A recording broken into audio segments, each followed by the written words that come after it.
Welcome to the Back to the Bricks podcast, a new podcast about sports, faith, and culture. I'm Justin. And I'm Nick. Close friends turn mid-major rivals. Join us as we venture back to the bricks. Welcome back to the bricks. We are so excited to be joined by FC Cincinnati defender Nick Hagglund, a local boy from Cincinnati, grew up in this area. We're just so excited to talk with him about his experience as a professional soccer player, as well as just life in this crazy season of quarantine, and how faith jumps into all those areas as well. So we're super excited to talk to Nick. Nick, what have you been up to with the whole stay-at-home, don't play professional soccer thing? Man, it's I'm an extreme extrovert, so I'm living in the introvert life right now, and my wife's an introvert, so she's loving it. Honestly, it's been fun. Obviously it's hard in a lot of ways, but we're trying to see silver linings in it. My daughter is 2 years old, so I'm not traveling and going to see games. I'm seeing her grow up right before my eyes every day. So honestly, the household just looks like we wake up and play with Lou till nap time, and then we play with Lou until bedtime, and then we fall asleep. That's like the routine every day. We don't even know what day it is. So it's been really fun. We've just, I ran out of ideas to keep her busy about 7 days into it. First couple of days I'm making slides, I'm making obstacle courses, I'm doing everything, and now she's into it for like maybe 30 seconds and then on to the next thing. So it's been fun though. She's a blast. So she has such a big personality, and it's really fun to just watch her grow, and me and my wife just to get to be together and do that together has been fun. Yeah, that's super cool to hear. I know I've been watching your Instagram stories recently. You guys seem to be doing some crazy stuff on the daily. Jumping on the bed the other day, and just some fun times. Yes, I mean, just try to keep her active, keep her into things, like it's really easy to get bored. And also keep me active, get me doing things and running around. And, we like to share those things because, I feel like outside the walls of this house, it's, for everyone, it's just, there's a lot of pain, there's a lot of suffering, there's a lot of bad news, and just trying to keep, everyone positive with little things here and there, just to know that everyone's in it together, that we're all going through this together, and that we can, shed a little bright spot, maybe make someone smile, do something here or there, and share that kind of stuff that we do on the daily. Yeah, absolutely. So I was going to ask you, how have you been staying active and staying in shape without being able to have your normal regime and practices and everything? Yeah, so when I kind of saw ahead of the curve a little bit that things were going to go bad. So in terms of being quarantined, so I quickly went on Craigslist and I bought an indoor cycle bike. I bought a reformer Pilates, and I found some like 2 25-pound dumbbells and a Swiss ball.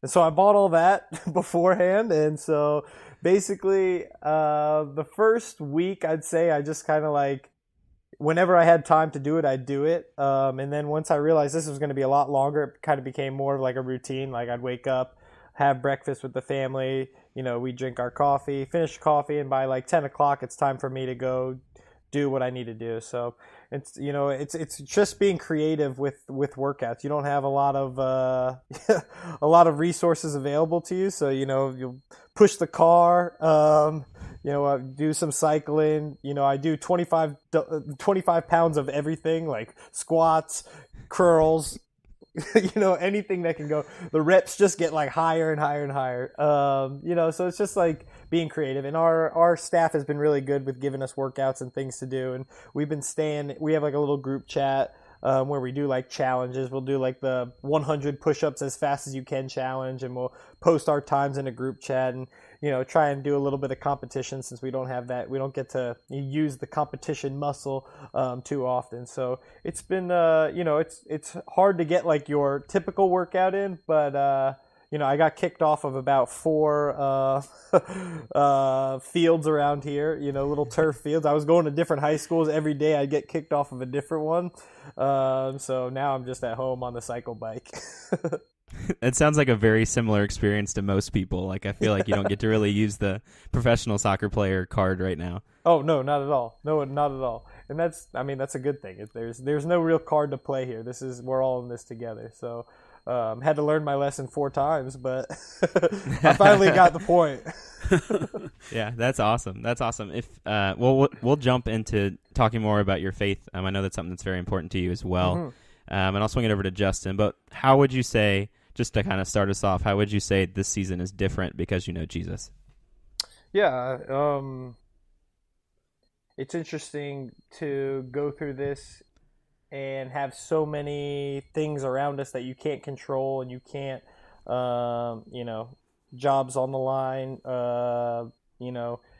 you can't do the work that you typically do. You're stuck at home, and there's a lot of fear that's going on. And if you look at the news, it gets even more fearful. And for me, knowing Jesus is that, like, God had a plan from the beginning of time that he was going to send his son for us, and that coronavirus is not going to it didn't surprise God. God knew that this was going to happen, and that he's bigger than it, and he has a plan for us right now and in the future, and ultimately that plan is Jesus, but he's with us right now. He's in the midst of it. I'm actually reading through Exodus because I feel like that's a great book to read right now in a pandemic where, life is crazy and things are happening around you that you can't explain, you can't control, but there's a God that is bigger than all of this, that is in control, and kind of that is the guiding principle for every day when I wake up, that, you know what, I am trusting God with what is happening in my life today. Tomorrow someone's gonna tell me something different tomorrow, but I can only control the things I can control today, and that kind of trust in God allows me to have a smile on my face, take care of my family, do the things I have to do, and ultimately give glory to Him for whatever happens in the day. Yeah, that's big. I mean, I'm part of like an FCA coaches devotional, and we've kind of had some devotionals on Wednesday mornings talking about that. Like, we're all A-type personalities, so we want to be in control of everything. Yeah. But God's in control, and we just have to have faith that He knows what's going on. So that's big. That's important. So for sure. Jumping into your walk with Christ and stuff, when did you begin following Him? And then kind of like what changed in your life, or what continues to change, because it's an ever-going walk with Him. Yeah, for sure. So basically my story, when I was growing up, I had this belief in God that He was like a magic genie, basically, or like a lucky rabbit's foot, that I could rub on and be like, I actually remember like praying to God about catching a Pokemon one time. Like, God, let me catch this Pokemon. Like, I just want good things to happen to me. And when I want those good things, I'm going to go reach out to God for them. Also when things are bad, like I would reach out to God as well. Like, when I was little, I got in trouble, like, God, please get me through this, kind of thing. Ultimately, when I needed Him is when I would reach out to Him. And growing up, I went to Catholic church, and I was confirmed Catholic, and I went through all the sacraments and everything. And it just felt like, to me, just a thing to do. It almost felt like school again, where I just, I would go, I'd do it, and that was that. And it was more of an event, and it didn't feel like it really impacted me. And Jesus didn't feel personal. It felt more like up in the sky kind of thing. And so mostly I found my worth in, being good at school, being good at sports, being the coolest or the funniest, or, and when one of those things were failing, I'd run to the next one. And when that thing started failing, I'd run to the next one, and then hopefully the other one of those would bounce up, and I would constantly like chasing this feeling of being good or valued or worth it in my life. And so it wasn't until I was in high school, I went to Young Life at Lakota West, and kind of heard the gospel real for the first time. I've heard the story of Jesus, but I've never heard it where it was so personal that there was nothing I could do to earn my way to heaven. There was nothing, there was no possible way that I could be super good at, do all my chores and be good to my friends and be good at stuff that would help me get to heaven. Ultimately, like, God sent down His Son for that, so that I had an opportunity to be with Him, and that I could feel satisfied in Him and nothing else, and that I would be worth it because of Him and nothing else. And that kind of struck a huge chord in me, that I was like, I've been chasing something, this hole in my heart for my entire lifetime, and this is something that sounds different and real, and this is what I didn't really understand about God, but God created us and he loved us, and why, he wouldn't want me to, be, away from him. He would do everything in his possibility to bring me to him.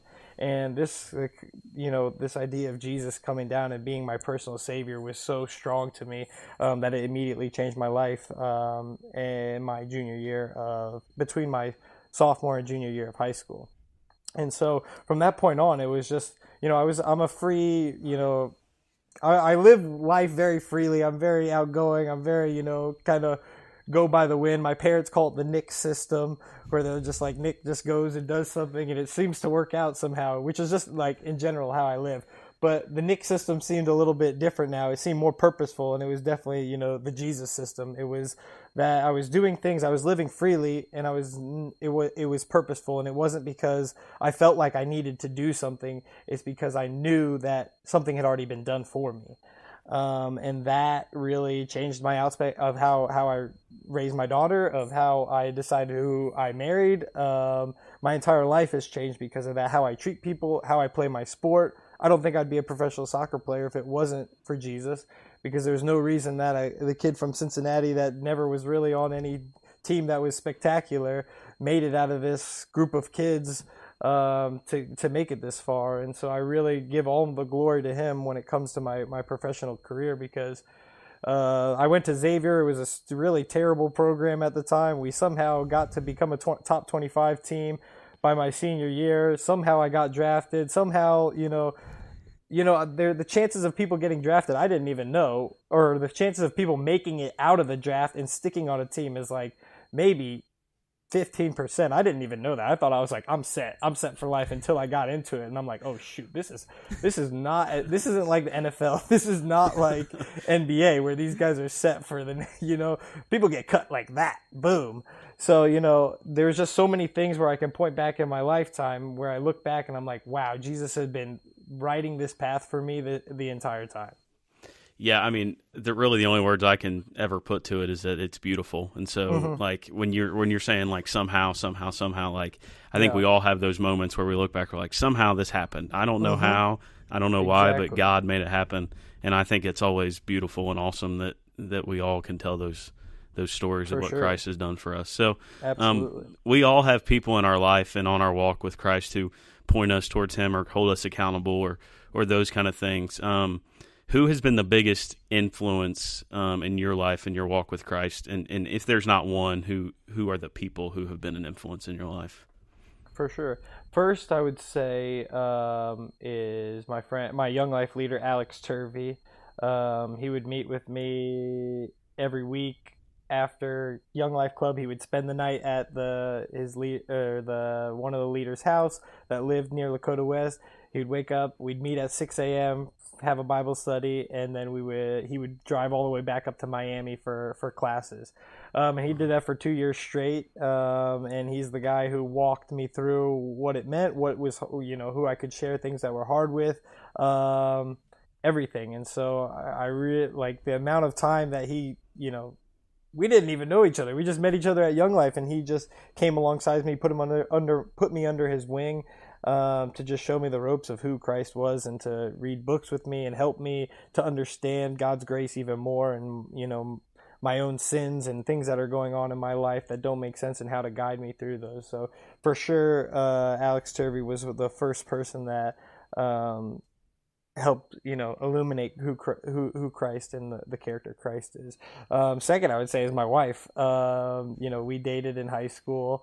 Towards the end of high school, we started dating and dated all through college, and now we're married, and we have a baby, and she is someone that just I can remember the first time we were at like a little campaigners group, and she was talking about joy and what it means to have joy, and I was just like so in awe of her. I was just like, oh my gosh, this woman, she loves Jesus, she's beautiful, like, oh my goodness. But every day, like in our marriage, she's the one that keeps me accountable, to who I am. When professional sports is not an easy business. There's a lot of ups and downs, probably more downs than ups. In terms of like how things are going. Obviously, I love playing soccer and it's amazing, but there's a lot of challenges that come into it. There's a lot of politics and a lot of mind games that you're playing with yourself. And that keeps me grounded, and she lets me know like you're being a sad sack about this. Trust God in this. She's keeping me accountable, and her strength to come alongside me and be a part of this. She's incredible. Her faith is incredible, and yeah, definitely. She's someone that I'm so glad that I'm married to, that keeps Jesus in front of me.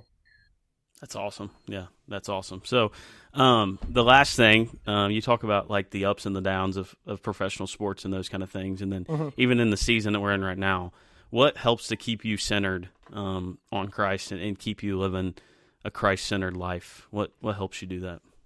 Yeah, I think of like Hebrews 4:16, when you draw to the throne in confidence, when in time of need. And I always that's one of my favorite verses, because you're always in need. There's never not a time that you're in need.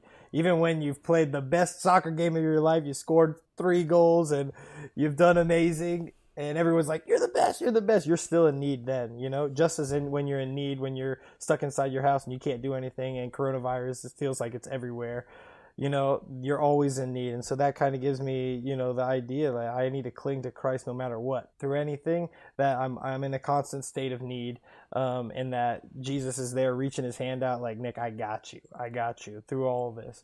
No matter what happens, no matter if you have a job at the end of this, if MLS exists or not exists. I'm not saying that it doesn't. I'm just saying, like, things are crazy. I was just going to extremes there. But,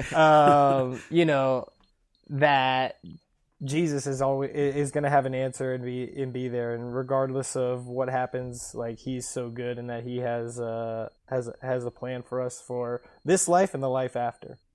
Yeah, I think that's awesome. I mean, I coach high school sports. Nick and I are both teachers, and so the OHSAA just closed down all spring sports for those athletes, and so I think that's a good message for them to hear. Is no matter what comes, Christ is always in control, and he's always has the answer. And so, and kind of like you said earlier, he already knew it was going to happen. So he's going to make a blessing out of it somehow. You just have to allow him to do that by loving him. So I'll ask you one more question, then I'll let Nick jump back in here with some soccer stuff. So it's kind of cool that you're a hometown kid getting to come back and play for Cincinnati and those kind of things. Nick and I are both Cincinnati guys. So why is it so special playing for your hometown team? Oh man, it's so cool. It's not that I'm playing for Toronto was a cool experience too, but there's just something special to play for your hometown, to look out into the stands and know that these are people that have been in your shoes, like, especially kids. I think when I look into the fans and I see kids, like, I was in those shoes. Like, I know what it's like growing up in Cincinnati in the soccer cult, and for me, having a role model is huge. My sister was a huge role model, and she kind of, we talk about putting a crown over kids' heads so they can grow into, like, I feel like I take on that responsibility of being a role model, because I know the power of having a role model in front of me. And so being able to inspire kids to dream big is an amazing feeling.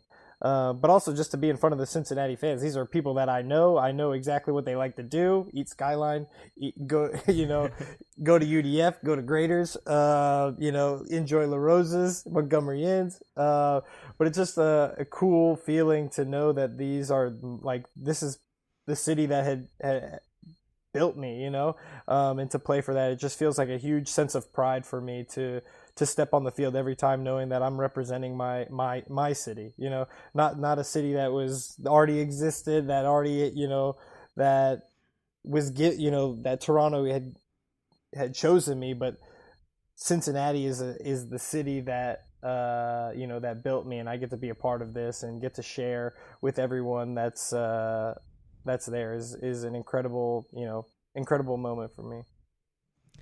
So you talk about how great it is to play for Cincinnati. If you had to pick one moment so far, I know it's probably a crazy hard question, but what's your favorite moment so far playing for FC Cincinnati? Man, I think the first home game was amazing. Just to feel the energy, like I'd seen everything while I was in Toronto, I was watching all the USL things happening, sitting in my, in my apartment being like, I need to be a part of it. How am I not, like, soccer is happening in Cincinnati and I'm not there. What's going on?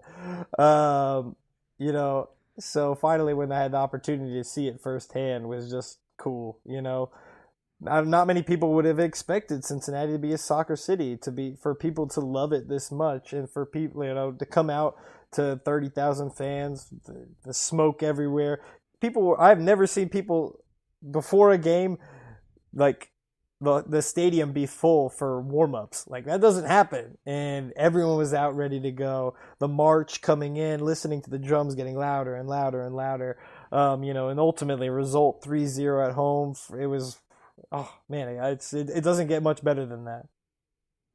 Yeah, absolutely. I was even thinking about when you said the stadium being full, like, that always ticks me off as a fan, like, at every level, especially in Cincinnati. Like, Bengals fans, Bearcat fans, Reds fans. It's not a full stadium at kick or first pitch or whatever. Yeah. And so I think you're right. That is a very different experience for soccer in Cincinnati, which is super awesome. I would say another memory is working with the West End Pride kids. So FC Cincinnati has they've started Say Soccer in the West End, which Say Soccer doesn't exist there. They got a bunch of volunteers coming out on Wednesday nights, and I've had 4 or 5 opportunities to get to play and go out with those kids. I also was at like a banquet with them where they got medals for participating in the league. And just to see these kids be exposed to soccer in this way, the West End isn't the most, rich place in the world, and these kids don't ever have the opportunity to be around professional soccer or to have experiences like this. And it was just so cool to see these kids pick up on soccer and love it and just enjoy being out there, and just being able to be around them. And they're on my Instagram, we message back and forth. It's just cool to have that relationship with those kids in that way, because I don't think if FC Cincinnati was here that it would exist. Absolutely. Kind of going back to, you talked about it a little bit before with the group chats and stuff. How are you staying connected with your teammates during this time? And even what do you think it means to love on your teammates well while you're in this season? Yeah, I think so. We have a group chat. I just try to throw in funny jokes. When it comes to my humor, it's like I'm more quantity over quality. Like, I'm not quality jokes. I'm just gonna shoot until I land, So I just throw jokes into the group chat until someone laughs. Just trying to make people smile, checking in on guys. Giving them calls. Especially guys that are lonely, that don't have they're not living with anyone. This is probably especially hard time. So I've made sure to contact them, make sure if they need anything. Just making sure that we're staying in contact, because it's, this is a unprecedented time. They're away from their families. They're not allowed to leave market because they're technically under contract. So it's, their families are, something's happening to them in their region of the world. Some people are European, so they can't go back home. They can't fly back. So it's tough. It's just like, I think a lot of times, Jesus does not only does Jesus heal us spiritually, but he also, like, physically, he helps us psychologically, mentally. He is there for us. It's not, and so, that's what he means when we're being the hands and the feet of God. It's about being there for people emotionally, physically, and so, like, helping guys get food, helping guys in, making sure that guys are doing all right, I think is important. So I wouldn't say it's a lot of, like, preaching the gospel to kids or guys on my team, but it's a lot of just reaching out and letting them know that I'm there, that if they need anything, that I'm here for them. Yeah, I think even to combat what you just said, I think you are sharing the gospel. So I think you have that opportunity right now, right? And you're showing Jesus pretty well, right? Even just the simple things, like you said, just check and make sure they're okay. It's just crazy that to think about being under contract, I guess, as a normal everyday person, and not thinking, I can't go back to my family, because obviously with FC Cincinnati, there's a lot of different backgrounds there, a lot of different cultural stems, and so I think I can't even imagine, like, being another teammate right now and not being able to even just leave Cincinnati. Yeah, crazy times. Yeah, it's tough. They have recently let guys go by car certain places, but it has to be within a day's drive. So I think they've let 4 or 5 guys go recently, but they'll have to come back and quarantine for 2 weeks. So when training starts up again, they'll be at a little disadvantage. But I think it's nice for people to be by their families right now during this time. Yeah, absolutely. So kind of going off of that, what are you hoping for coming out of this season as soccer is concerned?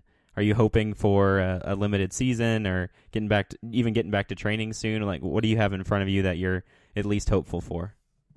Yeah, honestly, I feel like you look at what's happening in the news every day and it changes. So honestly, I'm just taking one step at a time. Let's get back to training. Small groups, maybe 2 or 3 guys, get the training ground safe again. Guys at least seeing each other a little bit. Then the next step is to get to full team training. That means you have enough, medical kits or enough tests to make sure everyone's safe.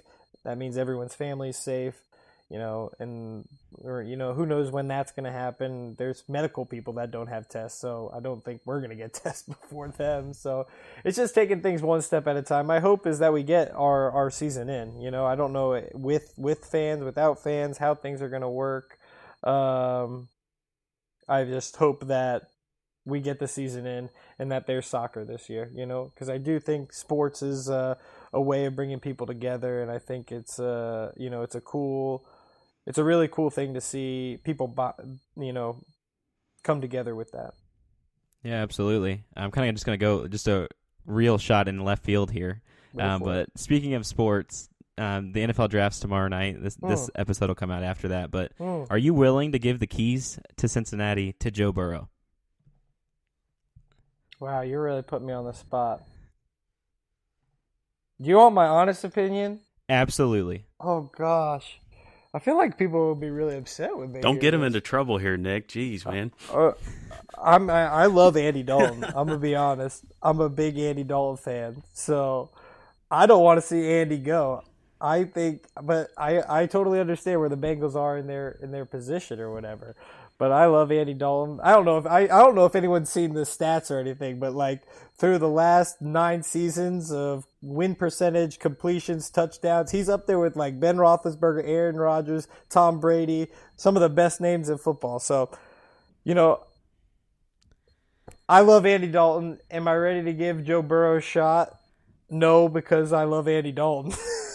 But if Andy's going, you know what? I think we should, give the keys to Joe and let us see what happens. But yeah. I mean, I want us to keep Andy. You talk about a guy that's showing Jesus and stuff. I mean, that guy's in a tough predicament, and he's still loving the city of Cincinnati and being the hands and feet of Jesus, and that takes a big person to do that. So I'm an Andy Dalton guy too. I think he's a great guy. So I think he's a great quarterback. Yeah. So. It's bigger than just a quarterback. But I'm a Cincinnati Bengals fan. So if Joe Burrow is our quarterback, go Joe. But I hope Andy gets somewhere and gets, I heard rumors that he was going to the Patriots. If he goes to the Patriots and wins a Super Bowl, hallelujah. I'm very happy, But he can't beat the Bengals in the playoffs, so that's awesome. That's fantastic. Well, with that said, that's my non-partisan how I feel.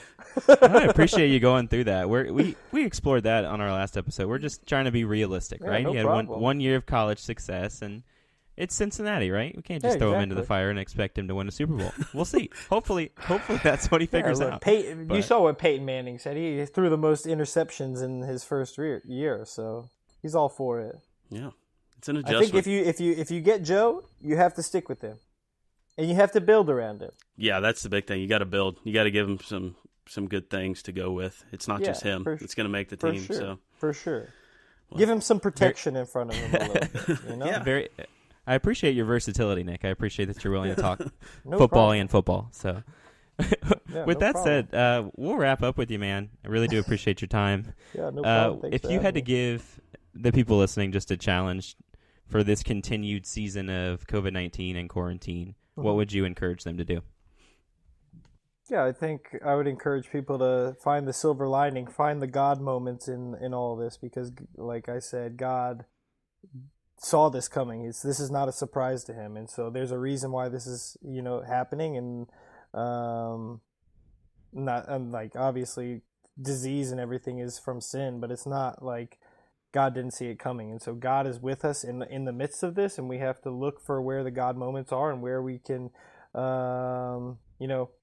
find Jesus moving in our days. And I think that's going to really supply hope for us during these tough times, because it's really easy to focus on negative things that are happening. We have to focus on the positive and the hope, and the hope in Jesus to get through this. And so I just challenge people to look for the God moments in our days. Yeah, absolutely. That's awesome. Yeah, it's a great challenge. Once again, Nick, thank you so much for your time. Really appreciate your encouragement for people, and just your willingness to talk about Jesus on and off the field. We're just thankful for people like you in the city of Cincinnati. Yeah, thank you. Thanks for having me. Nick and I would just like to thank Nick Hagglund for coming on our podcast and trusting us enough to share his story, not just with us, but with you, and hopefully giving you some encouraging news and some things to take your mind off kind of what's going on right now. We also want to take this time to share an exciting new venue that we're going through and a new platform that we're on. So Cincinnati FCA has been gracious enough to allow us onto their website and to reach more people and more athletes and coaches and those kind of things. So we just want to give you a snapshot of what FCA is. So the Fellowship of Christian Athletes is touching thousands of lives in and around the city of Cincinnati. Since 1954, FCA has been using the platform of sports to reach coaches and athletes at the professional, collegiate, high school, junior high, and youth level. FCA is actively seeking to engage, equip, and empower coaches and athletes to unite, inspire, and change the world through the gospel of Jesus Christ. To find out more about the ministry of FCA in Cincinnati, visit their website at www.cincinnatifca.org. Again, www.cincinnatifca.org. This is an organization that I personally have been involved with since I was a junior in high school. It's a wonderful organization, and we highly encourage you to go check them out. If you're an athlete, if you're a coach, if you're somebody who loves sports, or even if you're just somebody who's looking for some way to help people get to know Jesus. And so check them out. Again, we want to thank Nick Hagglund again for coming on. And let us know if you've got anything encouraging out of what he said. Reach out to us, reach out to him, and let him know.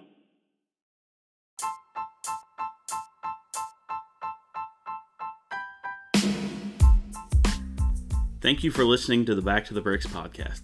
We'd love for you to leave us a review wherever you listen to podcasts, send this podcast to a friend, or share this episode on your Instagram story. We'll see you back on the bricks next time.